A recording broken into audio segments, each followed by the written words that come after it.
Welcome, everybody. My name is King, and welcome to my podcast, King Moolah TV. Okay. Shoot. There's just so many things I've been wanting to talk about. I've been wanting to say. I've been wanting to, give my perspective on it and see. Because just so much things have been happening, and I've just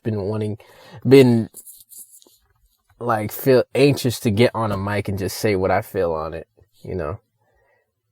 I already got another podcast with me and my bros, but we haven't been on in a minute. So, it kind of just leaves me wanting to say things when a lot of things are happening and I can't do that. So,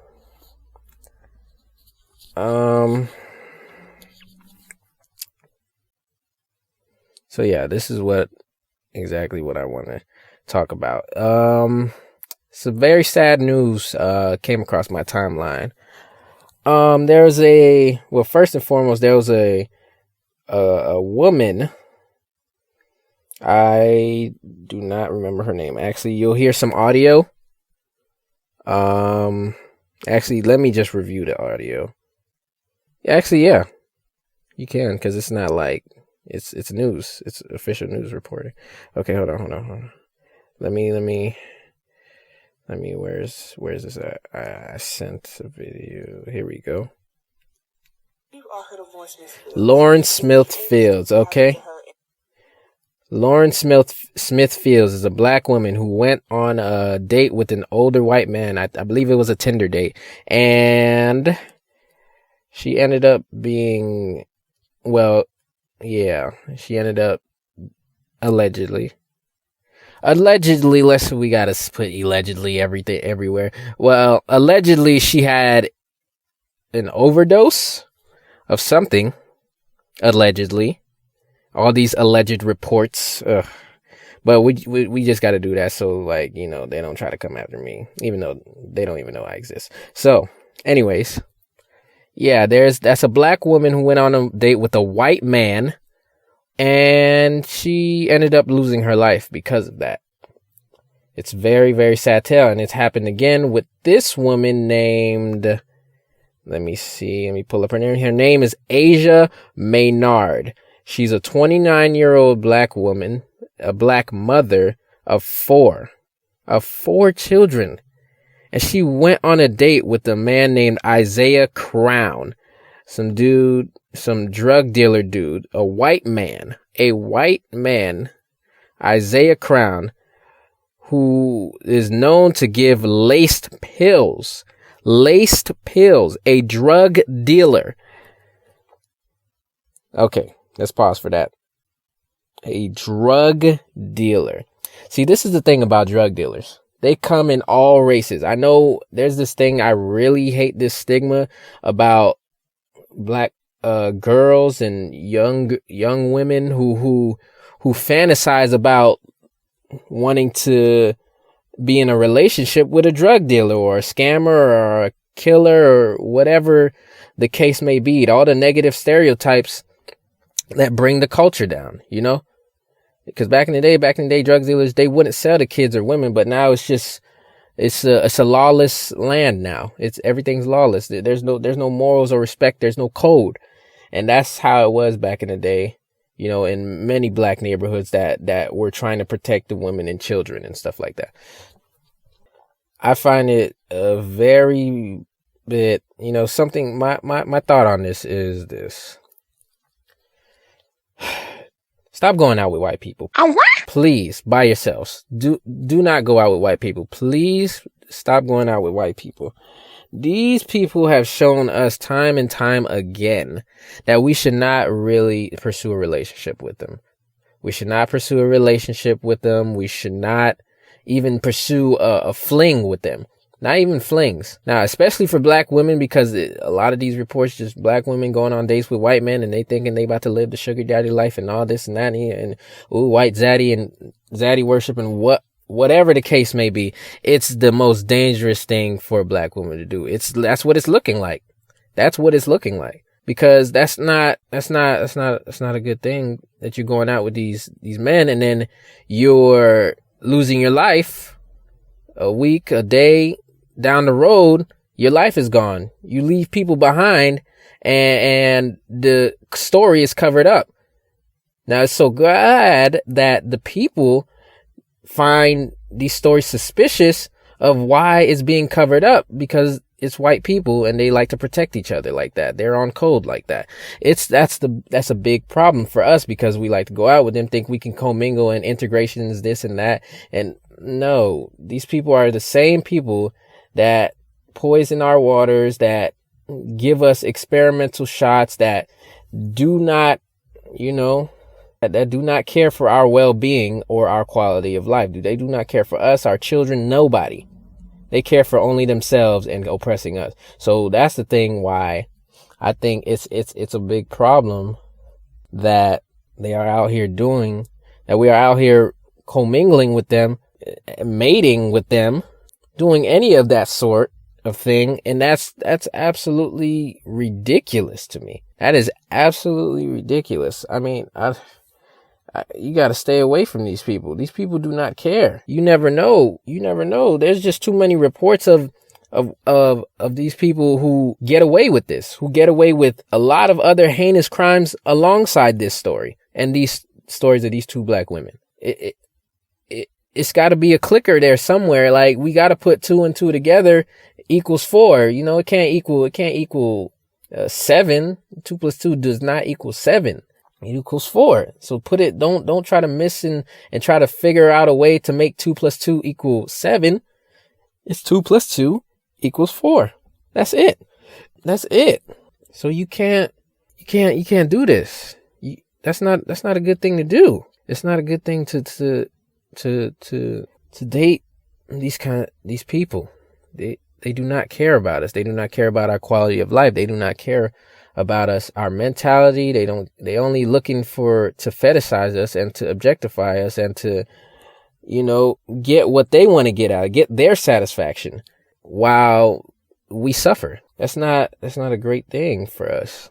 We really got to start looking into this and start understanding that they are not our friends. They're these people who may seem nice up front, but collectively they all have a certain mentality that aligns with white oppressiveness and the white patriarchy. White men and white women, both of them, they're a danger to black people. They're not really people that have our best interest at heart throughout all history. You can check that throughout all history. Sure, they might do a couple little things here and there, but there's more cons than pros. There is more cons than pros. Okay? One more time. There is more cons than pros when dealing with these people. We can't deal with these people. This is not a game. This is real life. You only got one life to live, one clock that expires at a time, but you don't want it to expire too fast. You don't want that to happen. You want to live the life that you could as best as you could and do all the things that you try to set out to accomplish. At least most of them, at least some of them, half of the goals you want to get. You want to meet kind-hearted people down to earth, but the truth is a lot of them aren't. That's just the surface. That's just to get you in. That's to grab your attention. And that anybody could do that. You just got to be, you stay to yourself, It's better that you watch their reactions and observe them than try to take them back to your house, or let them take you back to their house or back to a hotel room or anything like that, especially on the first date. Be careful out there, black women. This is not a game out here. This is your life you're playing with. There is no such thing as love is love. I don't believe that. Love may be love, but in the way that you got it, the way that it's being used in mainstream media, love is not love. Love is an emotion, but it's an action. Okay. And it is not, and it means 15 different things. Okay. So love is confusing. Love is blind. Love is not worth it. Okay. It's not worth it in the context of getting your life taken away, because that's not it. That's not worth it. We have to be better. We have to be smarter when choosing the people who we want to go out with, because that's not exactly something we should be pursuing, especially if we're not in the position to be pursuing other people. We got to fix ourselves. We got to fix our mentality. We have to actually start looking at this as an attack on our black people. You see what they do to our black women. We gotta stand up for them. We gotta fight these cases. You see how white people protect themselves. They protect themselves through this system that they built, and they get let off most of the time. A lot of these cases go unsolved most of the time. A lot of these cases don't even get reported to most of the time.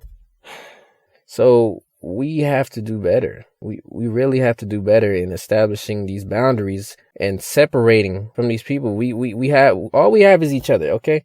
All we have is each other. We need to support each other. We need to actually make moves to protect each other. That if we have to play their game but we have to play their game in our best interest. Yeah, sure, we're going to do this, that, and here and there, scratch their back, they'll scratch ours. Once you scratch their back, they'll scratch ours. That's the agreement. That's the business agreement. We have to go in like a business, like we're ready to do business, not we're ready to beg and march and pray. And no, we have to do business.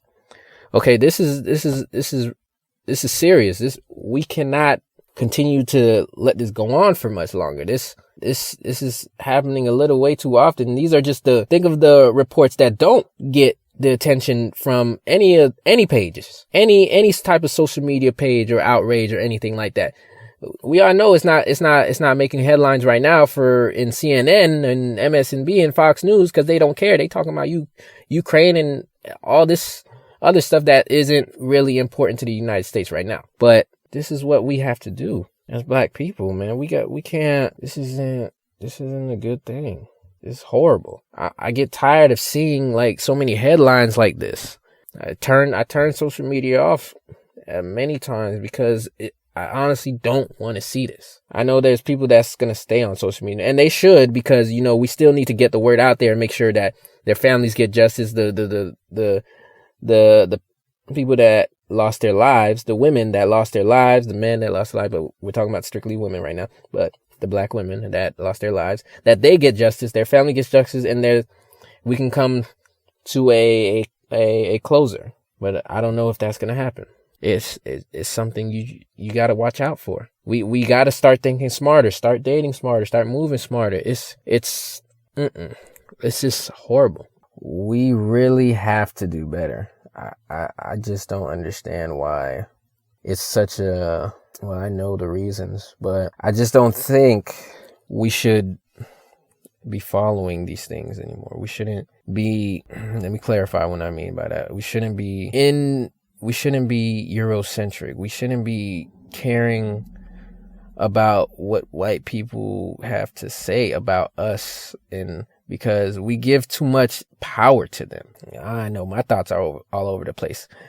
This is my first episode. There's no structure really. So I'm really just pulling things from wherever they go. It's not filtered. I don't have a paper in front of me.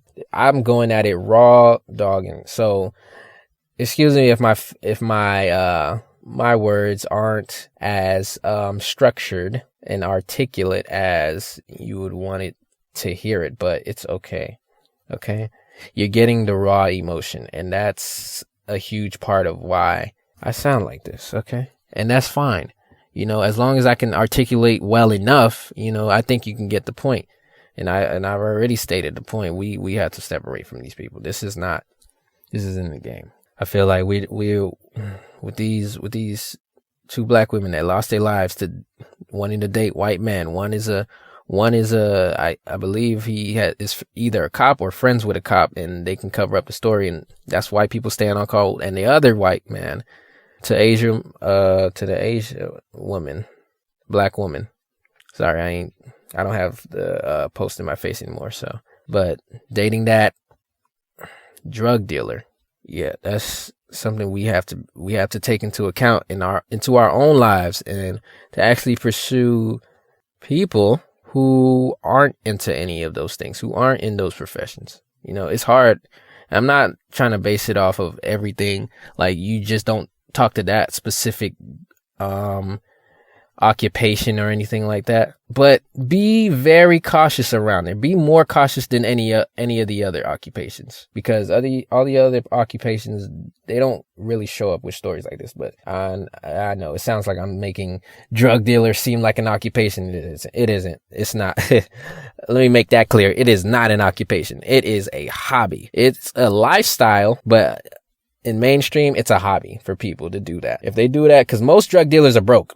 There's no way you can take that, say that that's your career. Come on now. Nobody's Pablo Escobar around here. Nobody. I have not seen. There is no Pablo Escobar around here. In today's world, no. There's drug dealers. Most drug dealers are broke. Why do you think they drug dealing? Most scammers are broke. Why do you think they scamming? So these kinds of people you have to be wary of. I know how it is in the mainstream world where we glorify these, where, you know, it's glorified that you take on things like that or you do things like that. Don't glorify this. And a lot of people are smoking and drinking and doing all this, clouding their judgment. I've been reading about the effects of smoking weed and drinking ever since I was a child. And yes, I may have wanted to try and I have drank before, you know, but I haven't drank to the point where I'm tipsy or even ultimately when I get drunk. I've never drunk.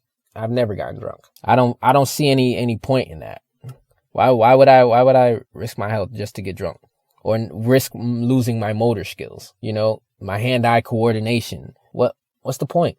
I don't find it amusing. I don't find it relevant to my life. I might drink a little bit just to, you know, get that warmness, I guess. But even then, I'm already hot, so I'm good.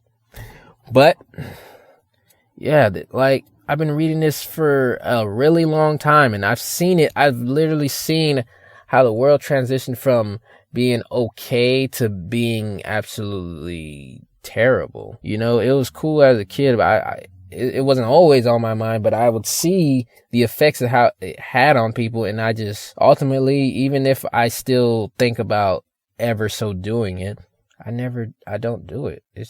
I barely do it because it's really not important to me. It's not something that I can deal with my problems. I'm not going to suppress my emotions because that's how things blow up later. I'm not going to suppress my emotions. I'm not going to use weed or marijuana or cigarettes, whatever, e-vapes that contain nicotine. Not going to use that to suppress your emotions, because a lot of the times it can amplify your emotions, and now you're high, but you're feeling now you got the high. Now your problems are high with you. Your issues are high with you, and it hurts. So it doesn't really help. So why are you still doing it? You know, drunk and all that stuff. You're killing your liver, kidneys, all that. It's like, what do you have to gain? There's really not much to gain, but that's a separate podcast episode. But back to my point, because I definitely went off. I definitely went all the way off a little bit, but not really. But it was still important to the story. So, you know, sometimes derailing is good.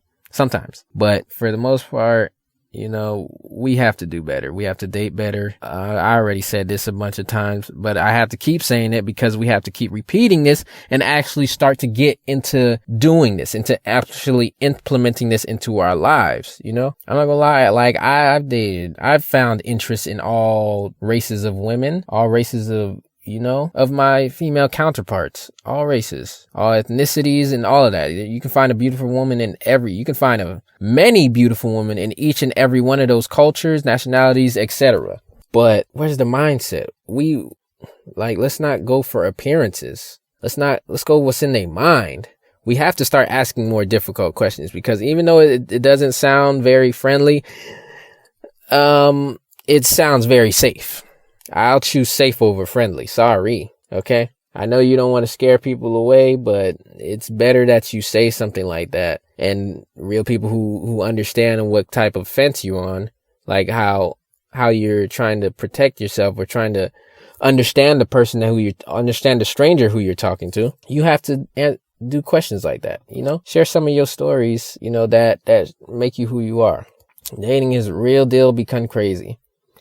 And honestly, I want to make this another podcast episode about dating, because I'm only speaking about dating, but my main point was with the black women that lost their life dating white men.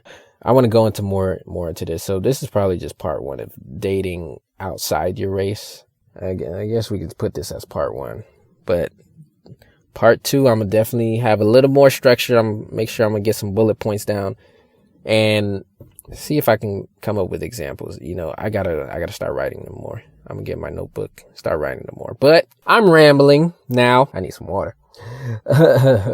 Yeah, because I've been talking for some time. Yeah, but I'm going to end this soon. So, listen, taking away from this, we have to do better. This is part one. Part two, I'm going to be more structured. Because I know people like to say we need to do better, we need to do this, but aren't actually implementing it into their lives. I'm going to give us a guideline, maybe some steps, you know, more like a guideline, which would include steps now that I think about it. But, you know, give us something like a solution. We need more solutions. Enough with just talking. We need solutions now. Now is the time to implement this. This is the age of information. So I'm going to be sharing some information, you know, throwing some anecdotes here and there, but throwing like maybe some statistics. I'm not really going to go too heavy on statistics, but we'll see. And the next part would be more structured.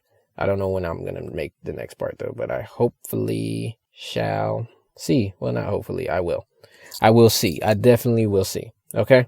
Yeah, so that wraps up this episode. What did I tell you to take it away? You know, I'm going to say it again. We have to do better, work better, just implement these things that I've just mentioned. You know, hopefully it opened your eyes, caught your attention. If not, well, you know, just stay for the next episode because I'm definitely going to be more structured. I'm definitely going to articulate myself better so that I can keep it all on one page, even if I'm going into examples and not derailing the conversation. But I'm going to definitely work on this more. Okay. So thank you all for listening. Have a great day. Have a great weekend, and the next week.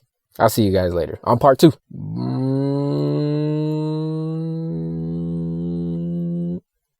On part two.